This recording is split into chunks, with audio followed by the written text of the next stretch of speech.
Mga kababayan ko, magandang gabi po sa inyong lahat. Nandito po kami para ipaalam sa inyo yung mga palisiya na dapat nating sundin at direksyon natin kung saan tayo patungon. Lahat na ito po ay ginagawa namin, believe me, because the interest of the nation calls for it, demands for it actually. I have to be productive as president. And in order to do that, I have to go around and look for myself the situation all throughout the country. That is the job of the president, seeing to it that the republic is well guarded and the welfare of the people is the highest concern. Itong klase po, nandito si Secretary Briones. She will tell us what is her policy and what are her plans for the studentry, mga estudyante.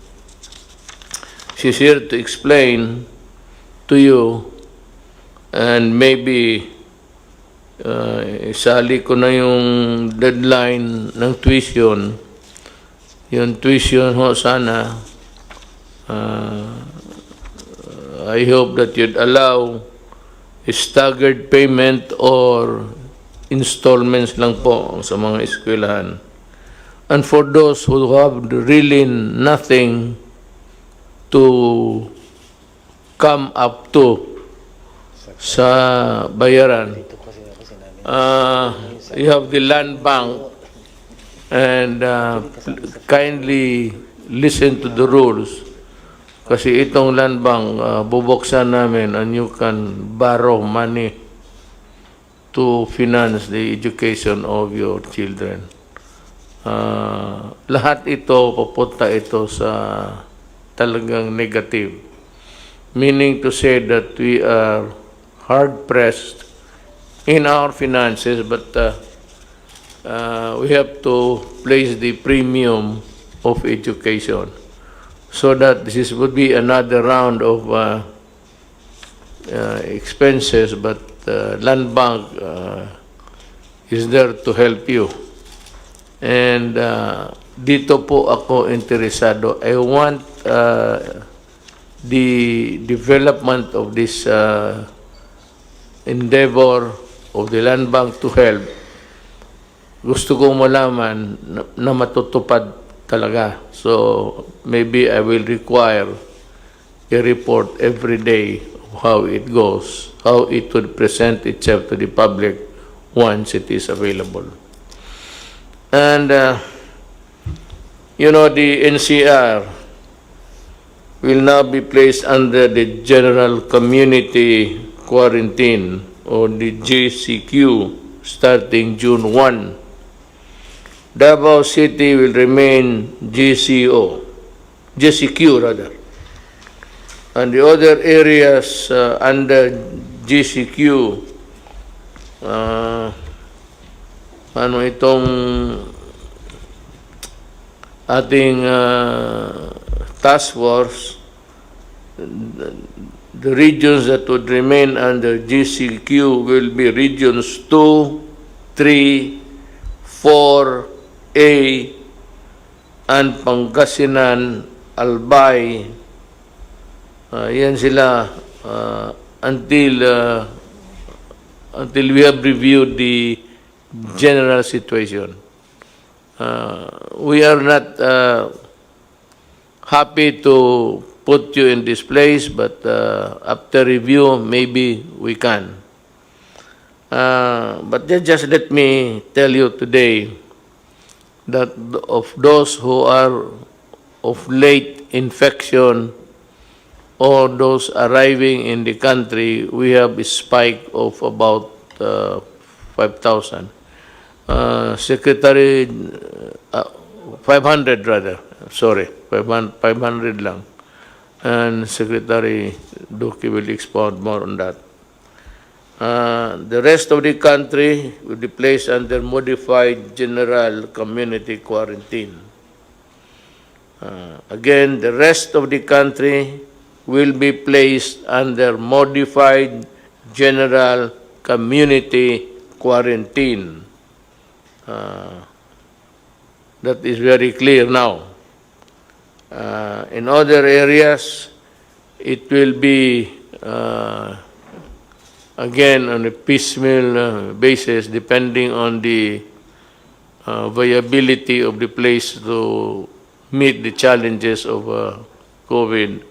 But from time to time, Secretary Roque would give us the places where there will be changes. The opening of the airports. I have asked Secretary Tugadi, and he will have his time later to explain what are his plans. We would like to know, sabay-sabay tayo. Then dito sa assistance ng OFW, we are coordinating with every government agency to help them. Sana po hindi na ito maulit yung there was this stranded Filipinos not knowing where to go and when.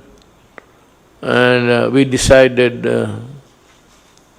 immediately that they be returned to their home provinces. Nangyari po ito, halos sa kanila nakauwi na.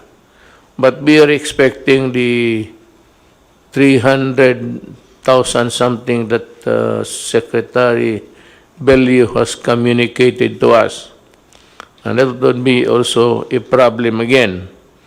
But this time, we should know what to do. It's a matter of calibrating every arrival and maybe sending immediately, if possible, the overseas workers coming in first. Unless, of course, they are detained because of they are sick of COVID. I mean, sick, talagang kailangan ng ospital.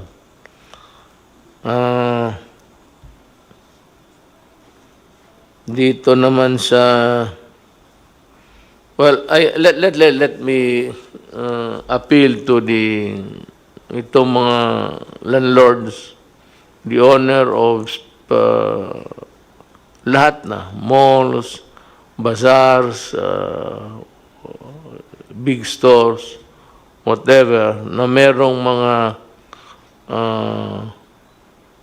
anong tawag nito, yung franchise nila sa may mga different stores selling different anything.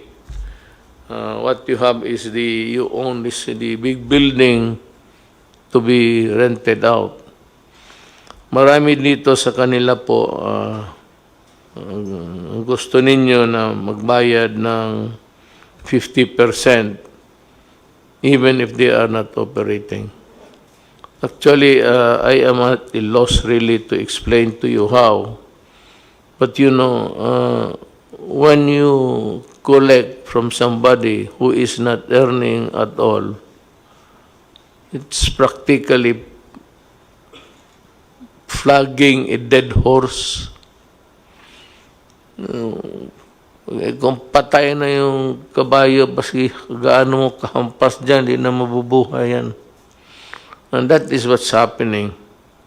If they are not earning, where will they get the 50% to pay? If not the 100% that you'd want to collect. So, it seems to me a problem, but I would like to appeal to the owners of the buildings, of the malls and everything.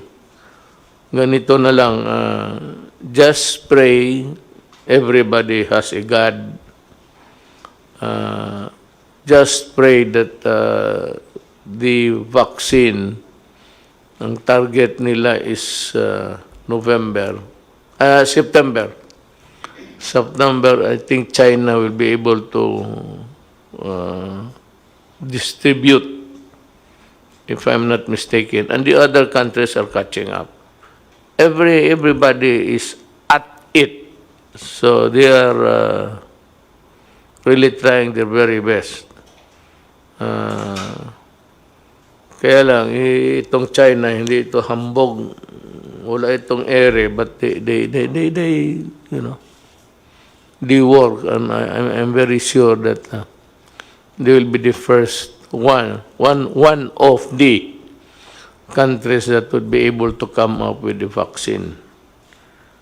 Ang atin ito is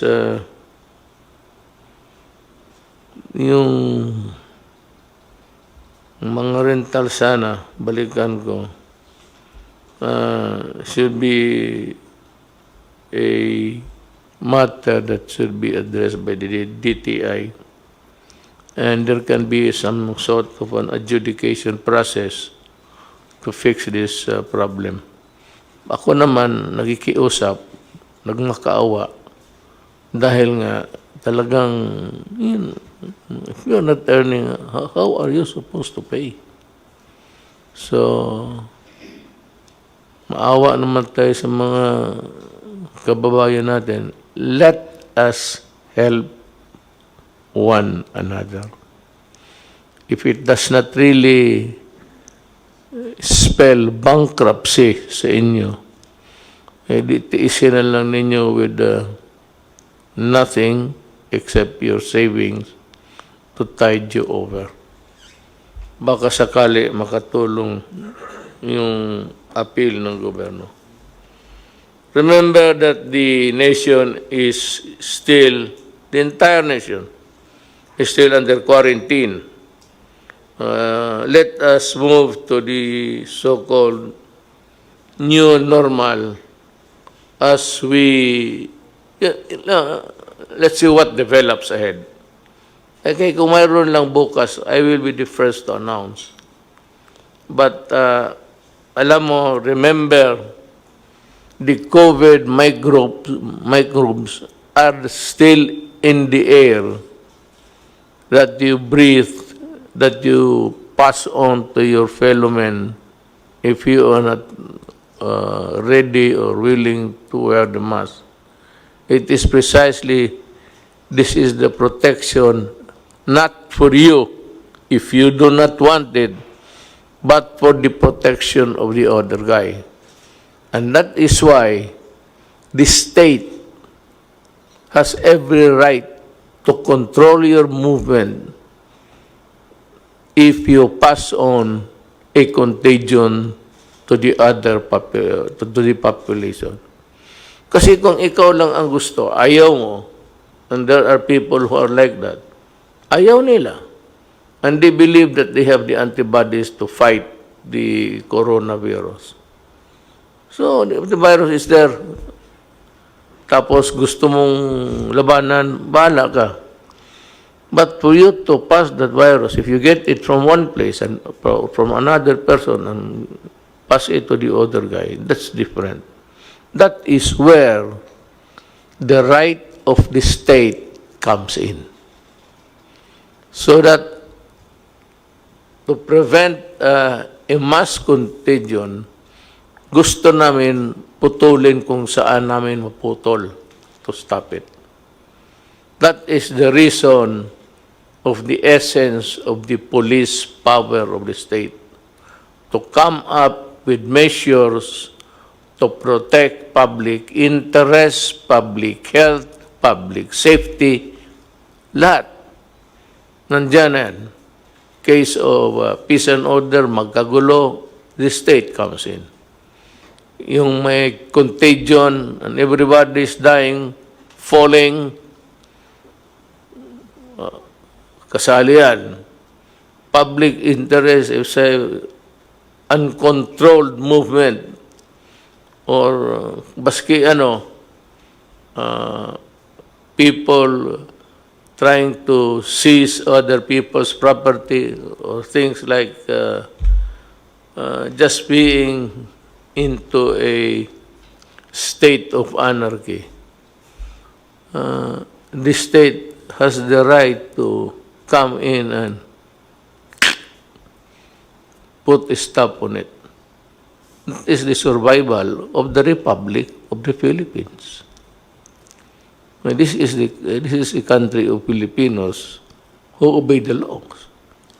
If you do not obey the law, that's your problem. Bahala ka. Good kung makasibat ka. Kung hindi ka makasibat, ay pasensya ka. And that goes for everybody. That should be made clear. Hindi kasi ng tao na they take for granted violating the law. Now we would start a program. We start with Secretary Briones because I think that's the foremost in the minds of people. Go ahead, ma'am. Let the cameras be trained to... Thank you, Mr. President. My statement will be very short. It's based on a letter which I wrote to you after you made your statement about not allowing the opening of classes during the time of COVID.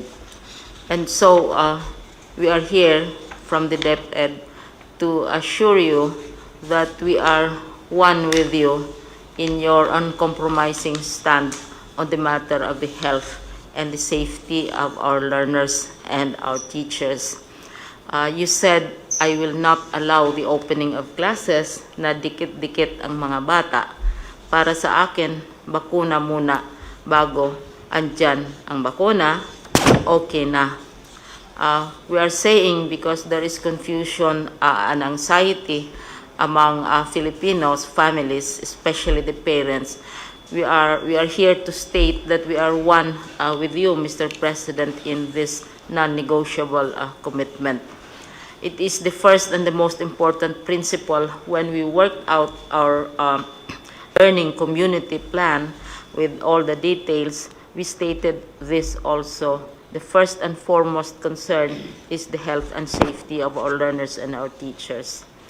Mr. President, there has been a confusion among our people who associate the opening of school with what we describe as face-to-face classes, where we are used to learners, we are used to teachers facing each other, and we are used to children going to school physically. But we are saying that there will be no face-to-face classes and sessions until we are assured of the safety of our children and our teachers. However, we also believe, Mr. President, that we can provide learning opportunities to our students without necessarily requiring them to go to school. And this we can do through what is described as blended and distant learning. Mr. President, this is not a new thing.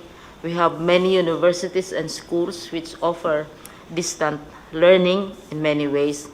We now call it blended learning because various approaches which are adjusted to the actual situation of the communities will be applied. But these are all, Mr. President, consistent with your preference that we should not be physically sending our children to school until it's safe to do so. What is the so-called blending or learning modalities? Because right now, there is a bill which is filed in Congress on this. One, for those who don't have connections, who don't have interactive facilities, there will be what we describe as printed material which will be delivered to the homes of the students through the barangays, can be picked up also by their parents at designated places within coordinated schedules. We'll be working very closely with the barangays and the local governments. And the second approach is now very popular, Mr. President. This is the online learning platform, and we in DepEd, we have what we describe as DepEd Commons. Right now, we already have over 7 million subscribers, wherein lessons, homework, quizzes, tips to learners and to teachers are all in the DepEd Commons and are accessible even to the parents. So we have instances, Mr. President, of parents who are abroad and who are monitoring what is happening to their children. They also go to the DepEd Commons and check on how their children are doing. Now, in cases, Mr. President, where there is no connectivity and printed materials may not be available immediately, we have the classic long-time approaches which have always been used in education, and this would be television. Those homes which do not necessarily have connectivity and may have television. And the most and the best used approach, of course, is radio-based instruction. Kasi ang television, mga 1950s, 60s, radios have been around since the 1800s when it was first invented. And we know that 2 world wars were won through radio messages and not necessarily computers and so on. So yung printed modules, Mr. President, we have a description of what it entails. And then also, on the matter of online, ito yung popular talaga, it's gaining popularity, online distance learning with already 7 million subscribers. And we assume here that they have access to internet. And one worry is, how about the students and the teachers? Do they have access to laptops? We made a survey, Mr. President, of teachers, more than about 788,000 of them, to find out whether they have laptops or desktops in their homes. More than 80%, nearly 700,000 have laptops or desktops in their homes, because teachers acquire these for various uses. They have family members abroad or friends, etc., etc. So this is a very, very popular mechanism for dispensing education. Now, for those who don't have access to interconnectivity, then we have television. Right now, Mr. President, 15% of television time, this is provided by law, should be dedicated to programs designed for children. So there are already existing educational programs on television stations. What we need to do is to utilize these programs to transmit our curricula. And we are working out how to do this. For example, Mr. President, PCOO is volunteering its TV facilities and also IBC 13, which is radio, for the utilization of lessons through radio and television. Radio and television for those who don't have access to a computer.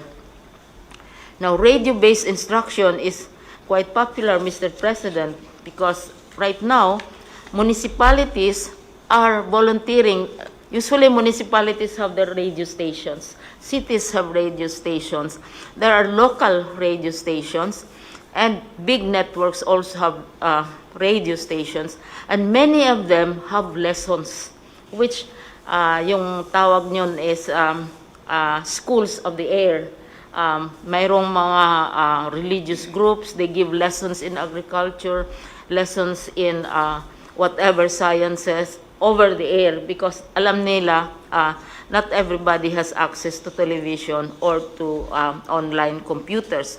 So ito yung pinaka ancient, pinakamatandang paraan for teaching as an alternative to face-to-face. Now, Mr. President, what we are doing in the regions is, the regions are different from each other. Some regions have many islands, some regions have many mountains, some regions have interconnectivity, and so on and so forth. So what our regions are now doing is to translate our curriculum from curriculum for lecture, the teacher lectures the children for long periods of time. It has to be translated, one, into digital modes sa platforms natin, into television programs, because children have to be taught through in a different way. Iba yung effect ng television programs because their attention span can be very brief as well. And then also converted into radio scripts.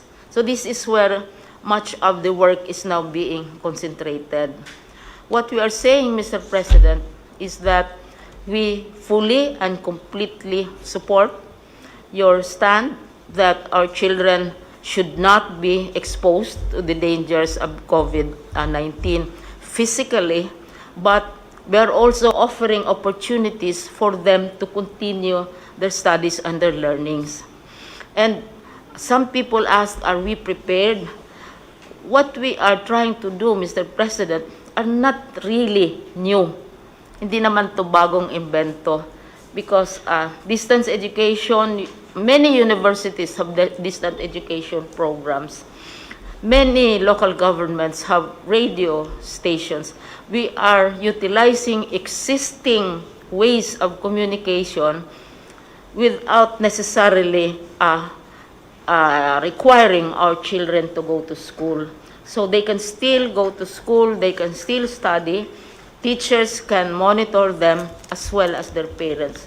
So ito yung namin, Mr. President, which we would like to share with you, and we seek your approval of our alternative ways of learning, which are already existing right now. And these are being done by many schools, but this time, mas malaki ang emphasis because we are now shifting to less physical, face-to-face classes. But education will continue, Mr. President. Thank you. I'm impressed with the simplicity of the program, and I believe that all that you have said is really feasible. Radio, kung walang television, and all of these things. I believe we have a very workable program, and I support you. Thank you. And should you require any help from any of the departments, feel free to communicate with them. And with a question of funding, I will, so to speak, scrape the bottom of the barrel. Just to, well, kung wala na tayong pera, edukaran lang idaglan natin sa edukasyon sa mga bata. We will have to forgo many things along the way because of what happened.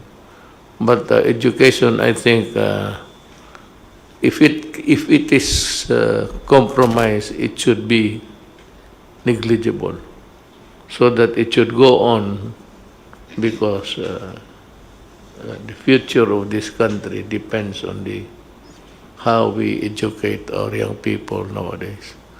I agree with you in this program. I support you. And if there's anything that we can do, the ILG and or whatever, we will Thank you very much, Mr. President. endeavor to help you. Thank you. So, with that, we are through with education. I would just like to announce to the public, as of today, we have a total number of COVID cases of 15,588. Now, the recoveries, 92 new ones, with a total of something like 3,598 to date. Ang patay po is 921. So you would see that Philippines has ratio and proportion vis-a-vis with the population. We have a low rate of mortality here in this country. The total active cases is 11,069. So, ang NCR is top-notcher, which is 330 or 61%. Then we have Region 7, 55, others 99, mga repatriate. Yung dati na dala dito, 55. All in all, para sa akin, hindi naman masama ito. So let's go to the Secretary of, he has some important matters to take up with the public. Secretary Doki, please. Magandang gabi po, Mr. President and fellow members of the Cabinet at sa lahat po ng ating mga kababayan. Gaya po ng sinabi ni Pangulo, ang ating pong kaso na nadagdag as of 4 o'clock p.m. Today, May 28, 539 at 330 galing po sa NCR, 55 naman galing sa Central Visayas at 99 mula sa ibang mga rehiyon at 55 na mga repatriates na ito po yung kasama sa mga lumalaking bilang ng ating po mga OFWs na isinailalim po natin sa RT-PCR testing. At karamihan po sa atin mga kaso ay masasabi natin pong mga local. Ang total number of cases po natin ngayon ay 15,588 at kumpara po sa nakaraan araw ay ang trend ng bilang ng mga kaso ay tumaas, ngunit dahil po ito sa patuloy din na pagtaas ng bilang ng mga kasong atin pong nababalidate. Ngayon, ibig ko rin pong bigyan diin na ang DOH po, ang ating missions na mga iba't ibang mga laboratories, pero yung mga ibang mga laboratories ay late pa rin sa pagsumiti nila ng kanilang Excel sheets. Yung iba naman po ay patuloy ang manual validation process at yung mga ibang ibig kong bigyan na pansin ang mga laboratorio na nag-automate na po ng kanilang mga sistema. So, mabilis po ang pag-sumite ng kanila pong mga laboratory results. Tumaas man po ang ating kaso, pero sa pangkalahatan naman, ang mild cases po natin ay asa 90%. At 7.3% naman ang asymptomatic, yung wala pong nararamdaman na sakit, at less than 2% naman po ang severe to critical cases. At ibig ko rin pong bigyan din na sa kasalukuyan po ang ating health systems capacity ay sapat. In fact, we have around mga 60+% reserve capacity in terms of available mechanical ventilators, available intensive care units, and also our isolation beds. Ano po? So, meron pong tayong 92 na bilang ng ating mga kababayan na nadagdag sa mga naka-recover. Kaya sa kabuuan, ito po ay umabot na ng almost mga 3,600 recoveries. Kasama po sa mga nakaka-recover ay ang mga pasyenteng na-confine at mga pasyenteng may mga positive, mild and symptomatic cases na na-recover mula sa kanilang self-isolation at home quarantine. Ngunit malungkot po kami na meron po tayong mga 17 na mga kababayan na dagdag sa bilang ng atin mga pumanaw dahil po sa sakit na COVID-19. At kami po ay nakikiramay sa mga pamilya na ulila bunsod po ng pagpanaw ng atin pong 17 mga kababayan. Yun lang po, Mr. President, ang akin na update po. Maraming salamat, sir. Thank you, Secretary Duque, for that report. I hope that the public is able to grasp the whole of the dimensions na binigay ni Secretary Duque for your information. Now I'd like to call on Secretary Tugade if he has something to say about the airports and other, not only the airports, but other means of transportation under your department. Yes, Mr. Mayor, magandang gabi po. Let me predicate what I'm going to say and present by saying that while the mandate of the Department of Transportation and Kagawaran ng Transportasyon is to provide transportation, mobility, and convenience amongst its population, it is now also vested with the responsibility that the Department of Transportation must help in preventing the spread of the coronavirus. This having been said, the approach of the Department of Transportation is partial, gradual and calculated, and more importantly, by phases. Kaya nga ba't kung ang tatanungin, ano yung gagawin ng Department of Transportation in transitioning from MECQ to GCQ? Allow me to state and addressing immediately the query of the Mayor in saying, ano mangyayari sa mga paliparan sa mga airport? Ganito po yung polisiya na gusto naming mangyari sa paliparan at airport. Una po, ngayon ho concentrated yung international landing and takeoff doon po sa NAIA 1, Terminal 1, 2, 3, and 4. Ang gagawin po namin once we transition from MECQ to GCQ is to expand the international aviation gateways to include Clark, Cebu, and Davao. Mahalaga hong sasabihin namin na as we expand the international gateways, aviation gateways, kaakibat ho nito yung plano namin magtayo ng mga test laboratories. Meron na hong matatapos na laboratory testing sa Clark, meron na hong matatapos sa Cebu. Ito po, pag nagawa ito, mahalaga ho ito. Kasi kung darating ho yung mga pasahero from international sa mga primary gateways na ito, kailangan ho yung testing facilities nandoon. Kaya nagkakapit bisig ho kami sa Department of Health saka sa Red Cross na kung saan mapadali yung accreditation ng mga laboratories na to. Mahalaga ho na sabihin na while we put up the testing laboratories, there are already accredited hospitals which can do the testing in Clark and in Cebu. Kaya nga ho, kung wala pa yung accreditation ng Red Cross or ng DOH, pwede na hong gamitin yung mga paliparan na to. Hangarin po namin na kung sa pag-umpisa ng transition from MCQ to GCQ, hangarin po namin na every 1 or 2 weeks, dagdagan yung international gateways para mapasama yung Zamboanga, Iloilo, Bacolod, and Bohol.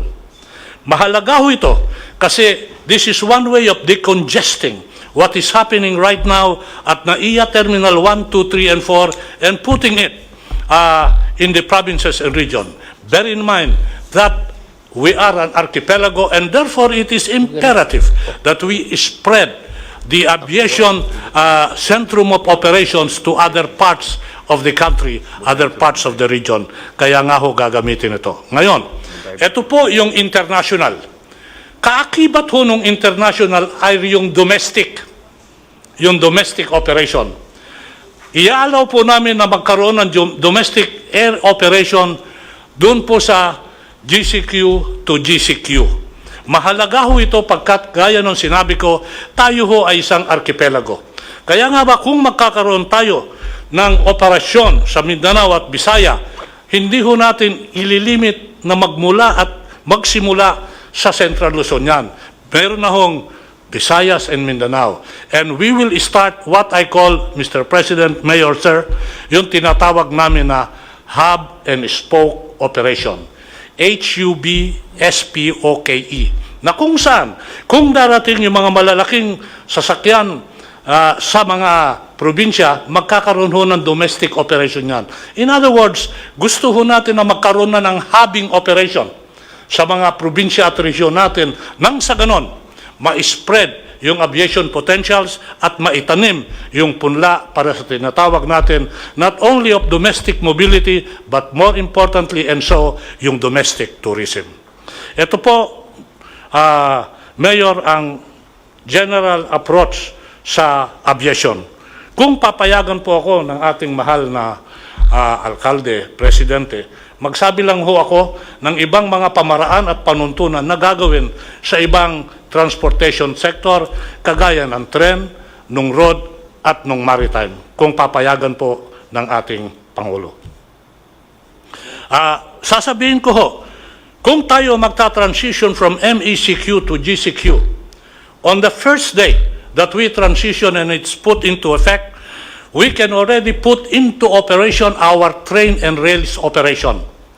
Habang nag-uusap po tayo ngayon, nagsisimula ang ating mga tao sa railways at railways na kung saan sinisimulate nila kung paano maumpisa to.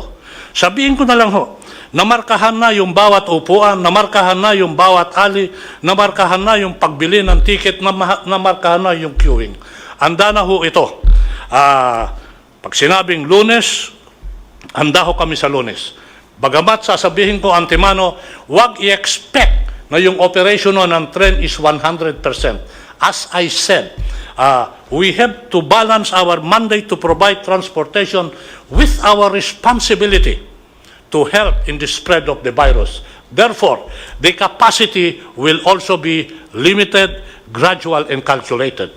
It will be an average of 10 to 12% sa LRT at MRT.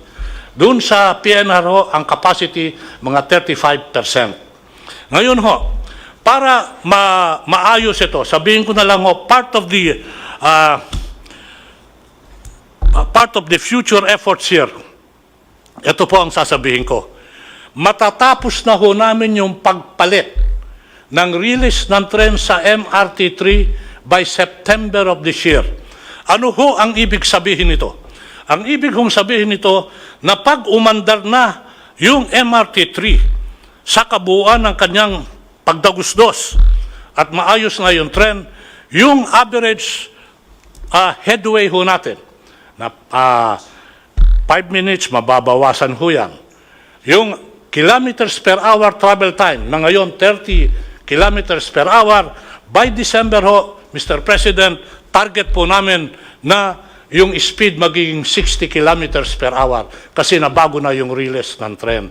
Mababalik po ito sa dati na kung saan sabi natin, eto na yung MRT3. Bakit importante yung release?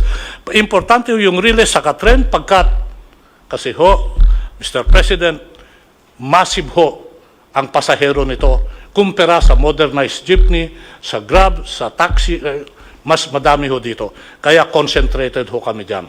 Ngayon, to augment, because limited capacity yung takbo ng tren, meron ho kaming tinatawag na bus augmentation system. Yung bus augmentation system, ganito po yon in generic terms. Ikakasa ho namin yung operation ng tren with a bus operation following the same line. Para nang sa ganon, ma-achieve natin more or less yung tinatawag na volume of passengers that move. Ngayon ho, mag-i-introduce ho kami ng bagong pamaraan. Ito hong bus augmentation system ay magkakaroon ng tinatawag na dedicated lane sa EDSA, mid-lane. Ibig sabihin, may tatakbo ho dyan na bus. Sa umpisa ho, kasi sinabi po natin, gradual, calculated, and partial. Ito ho, baka gamitin ho muna namin dyan, Mr. President, mga 300 to 500 buses. Sasamahan ho yan. Pag nagawa ho ito, i-increase po namin yan. Maalala niyo ho yung LRT na nasiraan ng 3 istasyon na hindi pa mag-ooperate ngayon? Lalagyan ho namin ng bus operation yon para yung 10 stations ng LRT will be put in operation with the combination of rail and bus. Meron hong bus augmentation system, babaguhin ho namin ang EDSA. Sasabihin ko na rin ho, yung gagawin nating landscape sa EDSA. Ultimately, magkakaroon po tayo ng tinatawag na bike lane na kung saan nakikipagkapit-bisig kami sa MMDA at the Department of Public Works para maumpisahan at buhayin ulit yung tinatawag na bicycle lane. Pag ito ho na-prove sa aming eksperimento na kaya, gagawin ho namin yung strukturang permanent. Sabihin ko lang ho na yung bicycle lane will not be limited to EDSA. It will be limited to parts of the country if it works. Ngayon ho, ang component ho ng road sector, kung o-operated mo yung road sector, ano naman ang mag-ooperate sa kalsada? Nasabi ko na ho, yung bus augmentation system. Ma-ooperate ho yung P2P, point to point. Wala hong stop yan. Ibig sabihin, itong P2P, sasama sa dedicated lane, sa agos ng dedicated lane. Nandiyan dyan po, yung tinatawag natin na yung Grab sa taxi, pwede hong mag-operate yan. Sabihin ko na lang ho, Mr. President, alam niyo ho ba na uumpisahan natin part of the new normal? Magkakaroon ho tayo ng digitalized operation sa taxi, sa bus, na kung saan merong cashless transaction, again, to help prevent the spread of the disease. Ito na ho yung mga card system. Ginagawa ho at gagawin ho namin sa taxi at sa mga modernized jeepney at sa bus yan. Part of the digitalization program, without oversimplifying, but just to show to our people who are listening and watching, meron ho tayong digitalization program. Alam niyo ho ba, yung lisensya ngayon, pupunta ka sa LTO, doon mo kukunin. Ngayon, minsan yung address nila, problema ho yan, hindi totoo. Nagkakaroon ho kami ng online issuance and application. In addition to that, yung mga lisensya at plaka, yung renewal ng plaka at lisensya, hindi ka na ho pupunta. Plano namin sa LTO offices. I-deliver ho yun ng courier.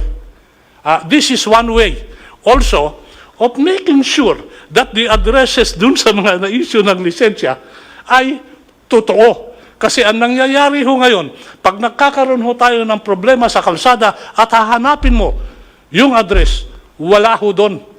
So meron ho mga programang ganon. Sasabihin ko na rin ho, part of the digitalization na ginawa na namin even before the COVID is the robotics. Meron na po tayong robot sa LTO. Sila ho yung gumagawa ng plaka. So ito ho, mga gagawin natin. Ngayon ho, kung mararapatin, Mr. President, let me say a little bit about maritime. Dalawa ho yung programa na ginagawa for the first time during the term of President Duterte, Mayor Duterte. Una ho, electronic ticketing system. By December, pwede ko nang umpisahan yan because now it's on a test run. Ano ho ibig sabihin nito? May ticket na ho pag sumakay ka ng mga kuwan natin, mga maritime vessels. Mawawala ho dyan yung scalping. Mawawala rin ho dyan yung overloading kasi ticketed na. Yung ticketing, online ticketing, gagawin din ho yan sa tren. At ginagawa, of course, yan sa aviation. Gagawin ho sa maritime. So magkakaroon ho tayo ng online ticketing for the first time. Mabubuo ho natin yan by December. Para sa ating mga kababayan, nandito ho yung sinabi kong palamigan ng bayan. With the problem on COVID at yung sitwasyon at lack ng storage ngayon, yung magsasaka, yung mga mangingisda, nasisira ho yung kanilang tanim at pangisda kasi walang storage. Ang ginagawa po namin, Mr. Mayor, Sir, is linunsad ho namin yung palamigan ng bayan. Ito ho yung cold reefer na kung saan pinapadala namin ito sa mga komunidad na municipality na merong nangingisda at merong nagtatanim para matulungan yung kanilang pangingisda at ang kanilang pagtatanim. Binibigyan ho namin sila. Nakadistribute na ho kami, 11 reefer containers. Plano ko ho, pagdating ng Hunyo, I know it's a tough order to my people, but I'm pushing them. Gusto ko 2 container a month para mapalawig yan. Then we can help di magsasaka and di mangingisda. Sabihin ko na rin ho, Mr. President, sa maritime, nakatapos na ho kami at report namin sa IATF kahapon ito, na matapos na kami ng puerto at gusto nilang inauguratein pa. Sabi ko, wala nang inaugurate. Operatein mo na lang. Mahigit 10 na ho yan. Operatein mo na lang. Wala na tayong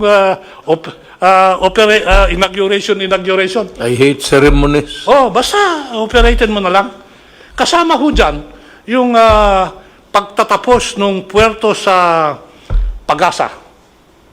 Handa na hong mag-turnover yung provincial government of Palawan na i-turn over sa amin yon sa June 12. Sabi ko, kung maaari, aksipin ko na lang sa papel yan. Huwag na tayo mag-inaugurate. Umpisahan na lang natin. Maraming salamat po, Mayor. It was a very terrific presentation, Secretary Tugadi. We would like to ask Secretary Galvez to make the report first. What's the latest on your front, sir? Sir, you have directed me to visit all the different regions as a compliance to your directive and see the real situations on the ground. I have already visited Zamboanga City, Davao City, Caraga region, Bohol, Cebu City region, the Laguna region to build the quarantine facility there.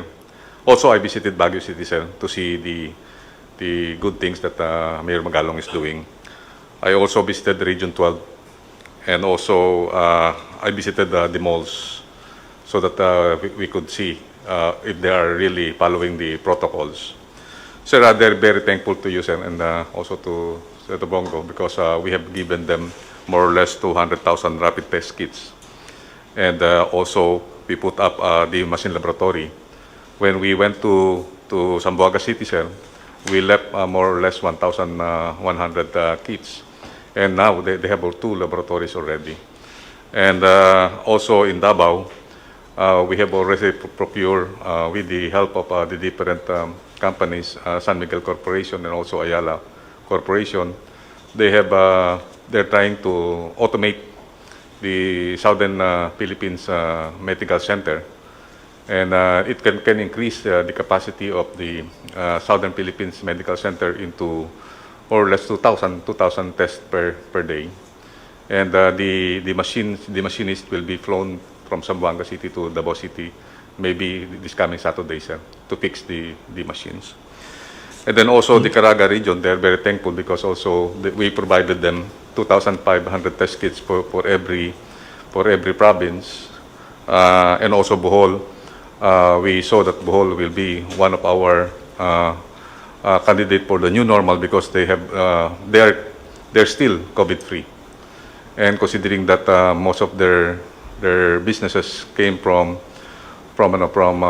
tourism, we are planning that we will have a preparations for local tourism this coming June and July, and then they may be opening up. If the situations improves, they will open up tourism again in Bohol, and they're very thankful that we have given them hope that Bohol will be our model for the new normal. And also in Baguio City, sir, we visited Baguio City, and the Baguio City, sir, is very sprawling right now. They have opened up all the business except for mass transportation and also hotel and restaurants. But I talked to General Magalong last night, and if the IATF will approve that they will be at MGCQ, they will open up some of its restaurants for dining, and also they will open up local tourism in Baguio City. And then during my visit on the malls, we saw that the people is really very mindful of the pronouncement of the president. As of this moment, what we saw to the malls, we thought that there are many people there, but more or less 10 to 20% of the mall capacity is parang pa rin, sir, parang takot pa rin ng tao, sir, na magpunta ng malls. So majority, nakita namin, sir, mga 20 to 30 opening pa lang, sir, ng mga malls. Ang marami lang matao is yung sa supermarket, but those who open, nakikita namin, sir, sir, medyo merong pa rin natawag nating precautions. But I believe when I talk to the administrator of the malls, they are very happy that the president, the government has given them the hope that there will be an opening. And considering that NCR will be GCQ, they're very happy. Sir, I also visited Cebu City. We met with Secretary Dino, and they're doing good. Though the figures that we saw is medyo tumataas po yung kanilang kanilang cases. But we saw that it is in Cebu that they conducted expanded testing. They conducted 32,000 testing and with the rapid test, and also more or less 16 to 20,000 PCR tests. And they say that they are prepared for the GCQ, considering that when we met all the businessmen there, and they're very happy that we visited them, and they are preparing for the opening of business because they already lost a lot in during the CQ. Mr. President, for all those LGUs and businessmen that we have visited, they are very, very thankful that the government is giving them the support, especially when we go there. We brought PPEs, protective personal equipment for the health workers, and also we provided test kits, including rapid test kits, and also we brought all along with us with the PCR equipment. That's all, Mr. President, and I would like to convey the gratitude of our local government officials and businessmen for the visit, sir. And also the gratitude of the nation for your untiring services, General Galvez. Dito sa Pilipinas, hindi tayo nagkulang ng for example, Benji sa Baguio. He's a very good administrator, being a military man. He has that, I said, how to craft a government that is really fit for in your jurisdiction. Maraming mga leaders na ganon, but meron namang iba, and I don't blame them actually. They say that I do not have any quarrel with Richard Gomez, as he was the one who said that he's not going to accept anybody from entering or for that matter leaving the place. Okay mo lang yan, it's part of maybe the vigilance that a person nurtures in his heart of how to do it. But, there are also constitutional issues that are involved, and those are sacred ones. And for those who are not really pronounced to be infected, positive, there's no reason why you should not accept them, especially those who are returning to their homes from doing a work abroad. Kawawa naman kasi. So, yung constitutional right, there's no really a reason why you should not accept them with open arms. I think this has been understood by everybody, and unless, for one, if you are positive, you can stay with the place where government has to provide for the hospitalization. I want to make it clear that as much as possible, the ordinary citizen, the Filipino, does not have to spend money. If he is sick, he can seek hospitalization and charge everything to government. Wala tayo na. If he happens to be in that place and he cannot move out, and maybe is not welcome to the place, he can stay where he finds himself, and this I would like to convey to the mayor. Help anyone, not even Filipinos, foreigners, who are in your place and who go to you or who goes to the municipal building, the seat of governance of your municipality to seek help. You should expedite the hospitalization. Tulungan ninyo yung mga Pilipino. Total, I will pay for the expenses. Walang problema yan. You just sign a whatever document there, I will pay for the hospitalization of any Filipino who finds himself in a strange place and he has nowhere to go. That is really an order of the national government to the local governments. Help, do not deny, and you must expedite the hospitalization until he is cured. No problem about payment, I will pay. Just bill me and I will pay. Now, we'd like to hear sa ating next speaker, I'd like to ask General Anyo to... Maraming salamat po, Mr. President. First of all, kung merong isang positive po na nadala ang COVID crisis na to ay sa larangan ng peace and order.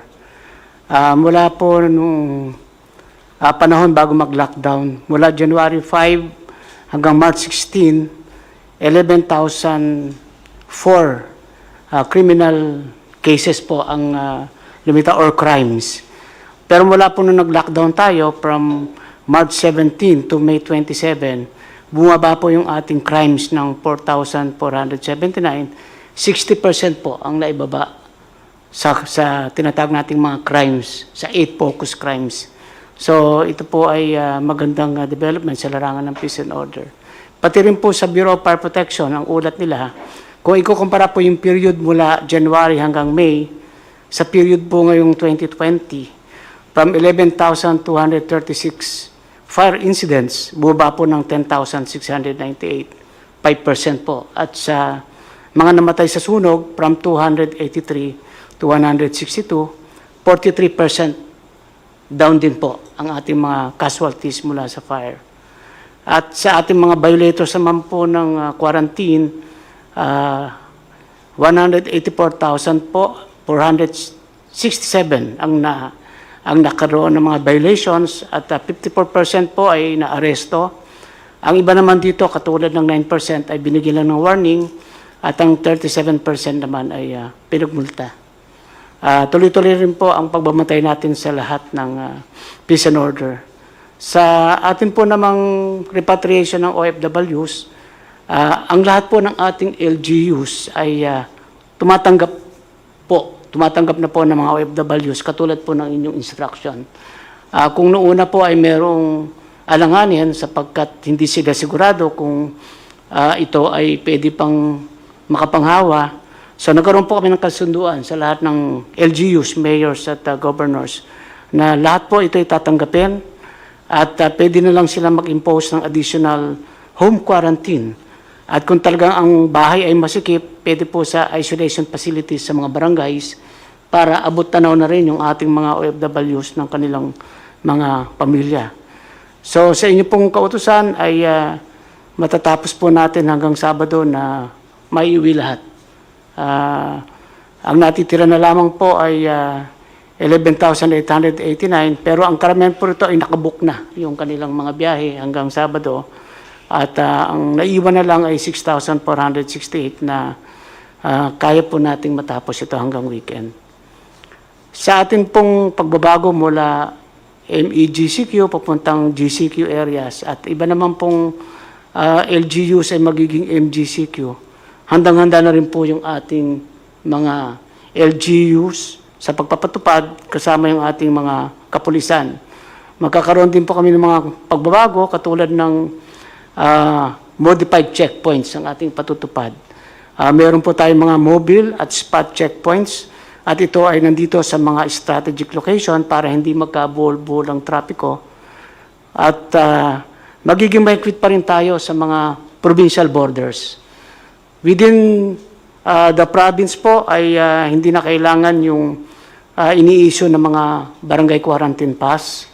Travel pass na lang po para sa pagdaan niya from one province to another o kaya ay from one region to another, ay makikita po natin na may kabuluhan talaga ang nagbibiyahe at hindi siya nagbibiyahe lang para sa leisure lang.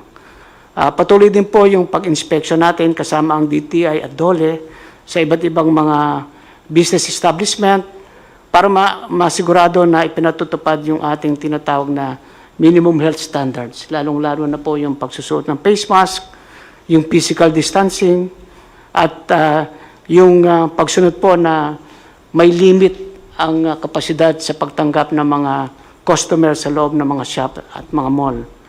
Sa atin naman pong SAP distribution, nakahanda na rin po tayo sa second tranche at iniintay lang po natin ang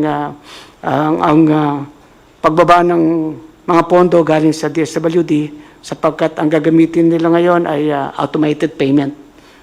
Base po sa mga SAC form na na-submit nung unang first tranche, mas mabilis po ito sapagkat mga pag-automated payment na iwasan na rin yung pagkukumpul-kumpulan at doon sa lugar na malalayo naman po ay manual pa rin pero katulong na po ang Armed Forces at saka Philippine National Police.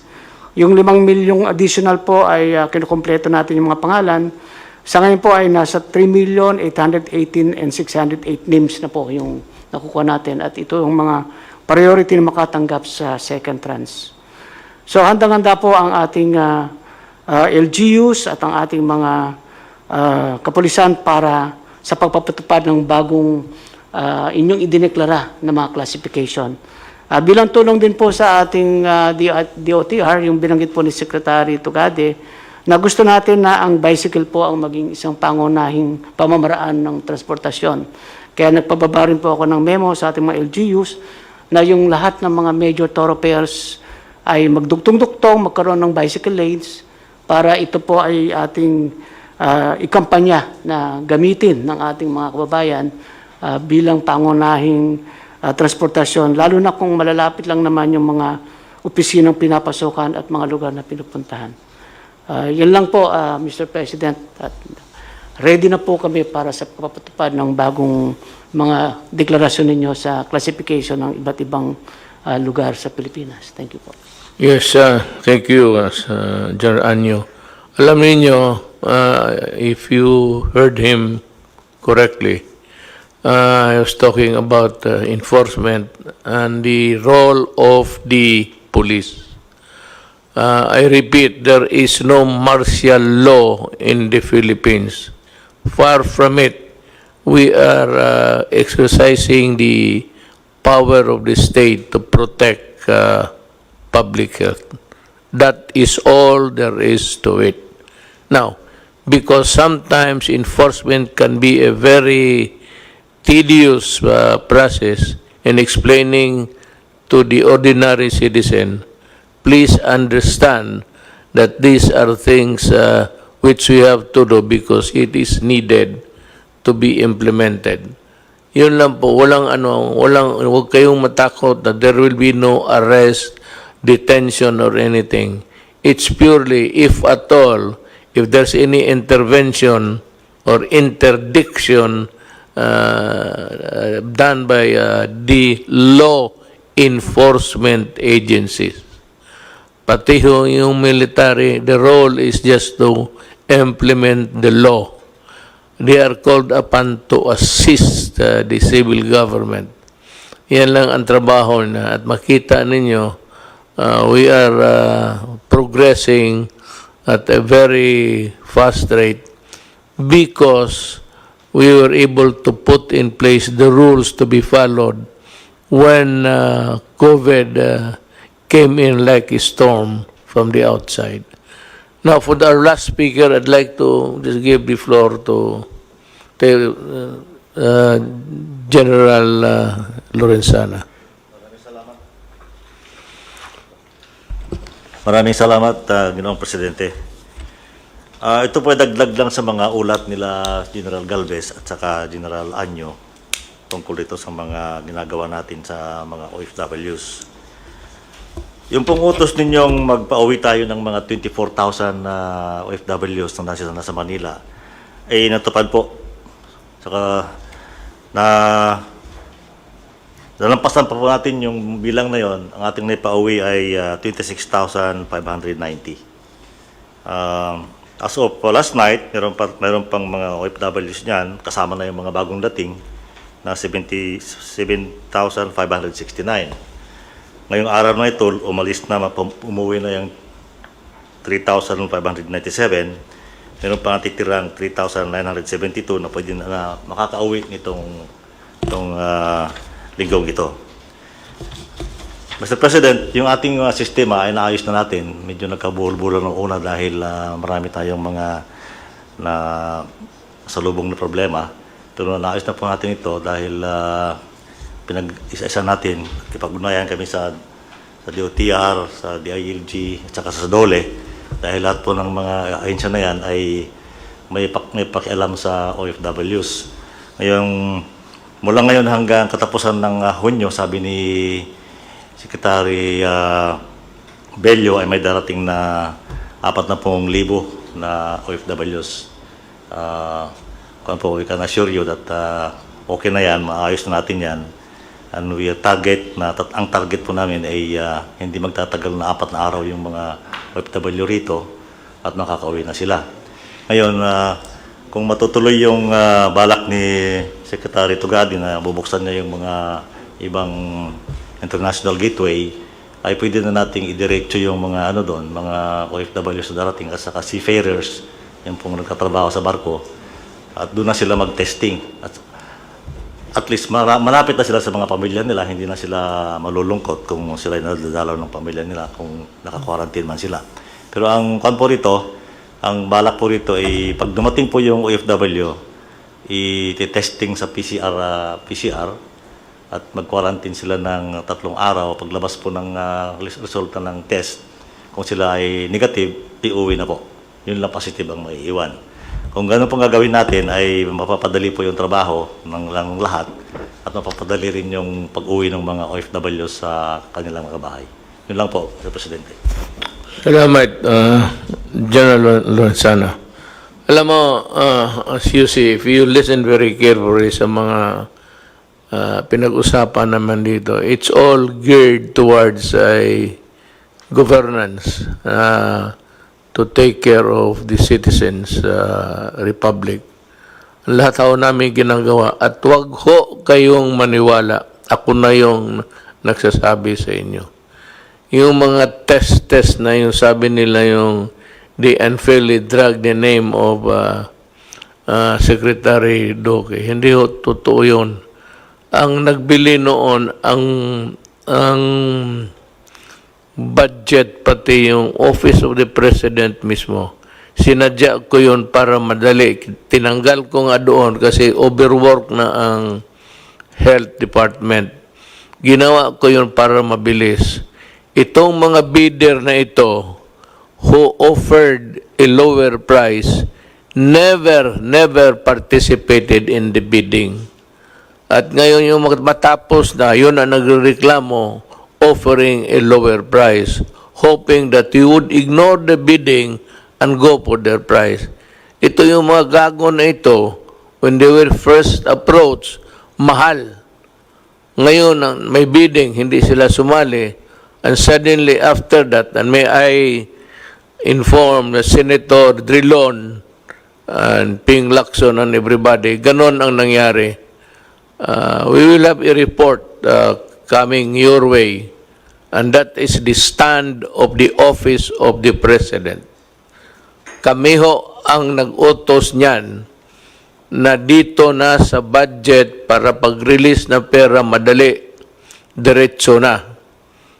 It so happened that we have some talagang mga bullshit na tao at kayo pa maniniwala kaagad, you better wait for the official report, at least for respeto.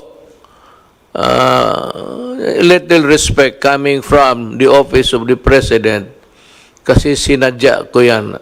Right at the beginning, you must have heard, sinabi ko, itong pera na ito at binigay ng Congress, wag na wag ninyong gamitin. I said, I even used the word, do not fuck with it. Kasi sabi ko, emergency ito. Itong mga bidding, for as long as we are in a democracy, at sinasabi ko na nga ho sa inyo, tanggalin ninyo yung lowest bid. The lowest bid is the culprit of all corruption, be it national or local. Tanggalin ninyo yan, maghanap kayo ng ibang paraan.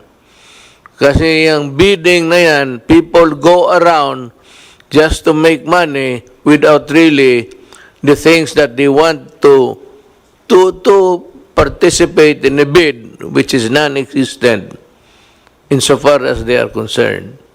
They are using yung mga cornering of contracts tapos go into a bidding.